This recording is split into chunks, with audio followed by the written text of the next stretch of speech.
अमोर में एआईएमआईएम के बैनर तले ईद मिलन समारोह। नमस्कार, आप देख रहे हैं सीमांचल टीवी। अमोर के रौटा बाजार में ईद मिलन समारोह रखा गया, जिसमें एआईएमआईएम के अमोर विधायक अख्तरुल इमाम सहित पार्टी के कार्यकर्ता एवं हिंदू मुस्लिम भी शामिल रहे। ईद मिलन समारोह के बैनर तले वक्फ बिल को लेकर एआईएमआईएम विधायक अख्तरुल इमाम सरकार पर साधा निशाना।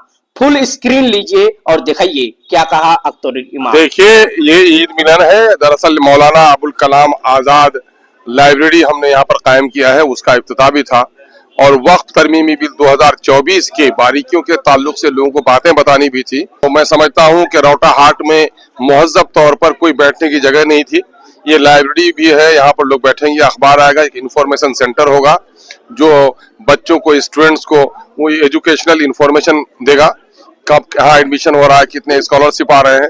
दूसरी है कि सरकारी योजनाओं की जानकारी यहाँ पर दी जाएगी और मैं समझता हूँ कि अगर यहाँ के युवाओं ने, नौजवानों ने, पढ़े लिखे लोगों ने अगर सहयोग किया तो मैं समझता हूँ कि एक अच्छा सेंटर यहाँ पर बनेगा। वक्फ बिल को लेकर क्या वक्फ बिल एक नंगी तलवार है हिंदुस्तानी मुसलमानों के पूर्वजों की दी गई जायदाद पर।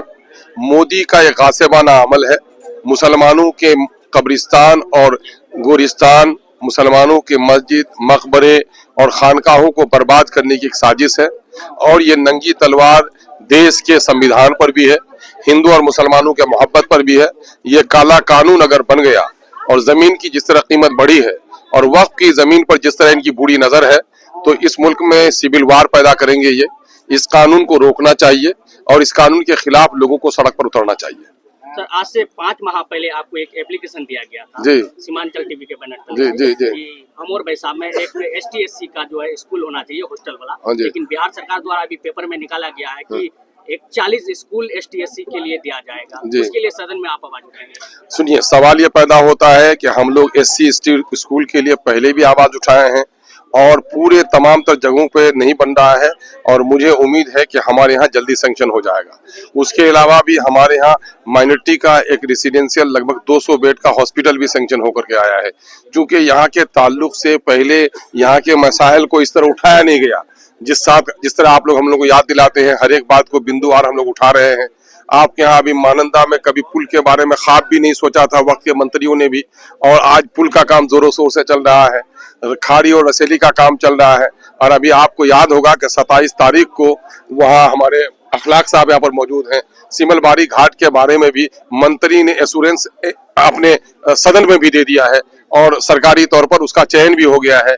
अभी आप देखेंगे कि यहीं कब्रिस्तान के पास दोमनी के पुल को अब जाने की जरूरत नहीं पड़ेगी, बल्कि नंदनिया कब्रिस्तान के बाद ऐसे से निकल कर ये नई बस्ती जो हम लोग बसाई है, वहां से एक नया पुल का सैंक्शन हो गया है, जिससे मैं समझता हूं कि पूर्व तरफ से आने वाले जो हमारे चंदेल के लोग हैं, जो हमारे सिरसी के लोग हैं, ऐसे लोगों को आने के लिए ब्लॉक 7 से 8 किलोमीटर और नजदीक हो गया है।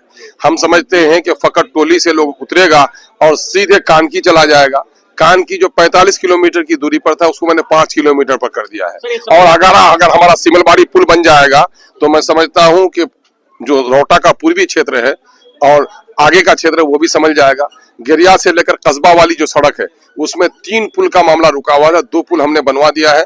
2 पुल में जो एक लटकता और रसेली था उसका काम शुरू हो गया है। एक बम्मा धार है, उसका भी काम इंशाल्लाह जल्दी शुरू हो जाएगा। जाते जाते एक सवाल और है कि नीतीश कुमार जी का तबियत कैसा है? मैंने सदन में कहा था, बहकी बहकी बातें करता है वो, लगता है राजा बीमार बहुत है। अफसरशाही का बाजार गर्म है, लगता है सरकार लाचार बहुत है।